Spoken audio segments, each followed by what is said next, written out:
என்றென்றும் தூர்தர்ஷன் நிகழ்ச்சிக்கு உங்களை அன்போடு வரவேற்கிறோம்.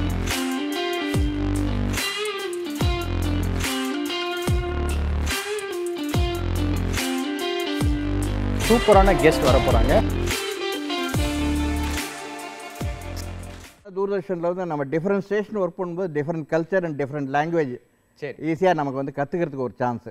ஃபிலிமில் வந்து நம்ம போகும்போது என்னென்னா நம்ம தான் வந்து எல்லாமே ஆல்மோஸ்ட்டு. இங்கே வந்து எப்படின்னா வந்து 3 பேர் அட் அ டைம் ஒர்க் பண்ணுவோம். 3 கேமராஸு 4 கேமராஸு அப்படின்னு ஒர்க் பண்ணுவோம் ஸ்டூடியோவில். அவுட் சைடில் போகும்போது ஒரு கேமரா தான் வந்து எடுத்துகிட்டு போவோம். ஃபிலிம் கேமராவில் அப்படியே ஷூட் பண்ணிட்டு வர்றதுக்கு வந்து நல்லா எக்ஸ்பீரியன்ஸு. பட் நிறைய ட்ராவல் பண்ணியிருக்கோம்.